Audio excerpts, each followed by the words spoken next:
ओम कृष्णाय वासुदेवाय हरिये परमात्मने प्रणताक्लेशनाशाय गोविंदाय नमो नमः।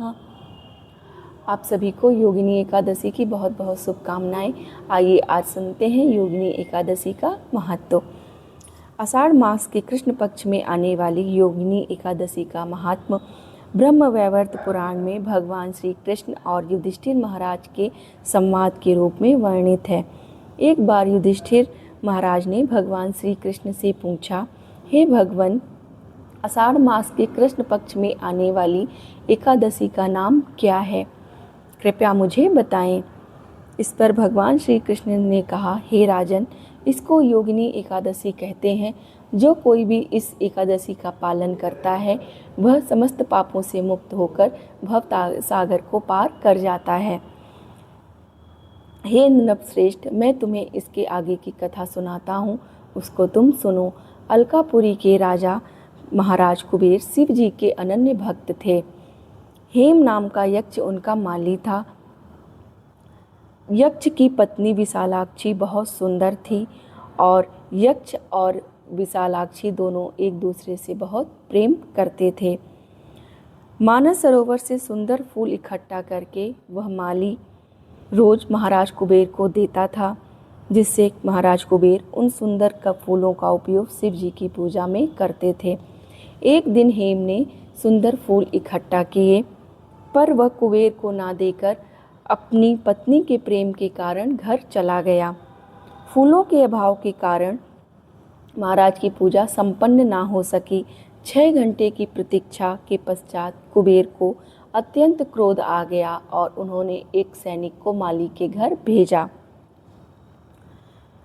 हेम माली के पास से लौटते ही कुबेर को सैनिक ने कहा, महाराज, हेम माली अपने घर में अपनी पत्नी के संग है।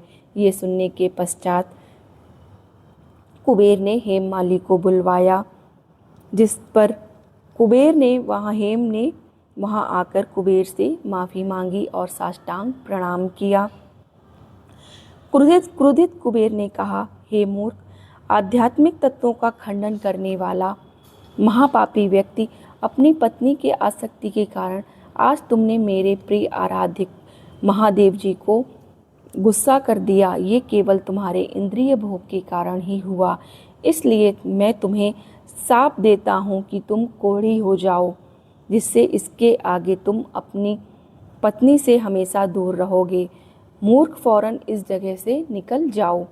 कुबेर के इस श्राप से हेम माली का अलकापुरी से पतन होकर इस मृत्युलोक में जन्म हुआ।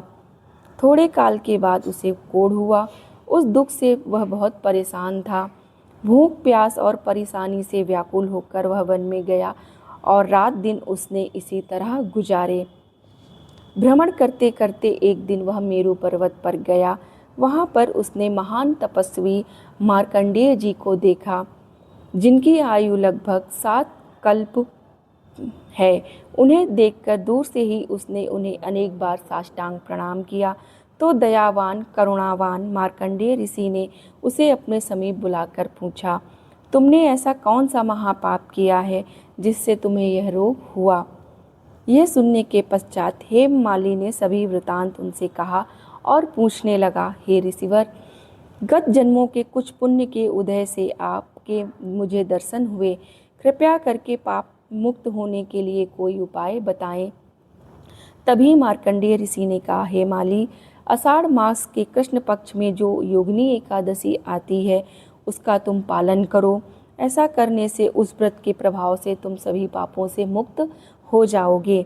यह सुनकर हेम माली ने उस व्रत का कठोरता से पालन किया और कोढ़ मुक्त होकर अलकापुरी को लौट गया और अपनी पत्नी के साथ आनंद में रहने लगा। 28,000 ब्राह्मणों को भोजन दान कराने का फल केवल इस एकादशी के व्रत के पालन से मिलता है। सभी पापों से मुक्त होकर व्यक्ति पुण्यवान हो जाता है। राधे राधे।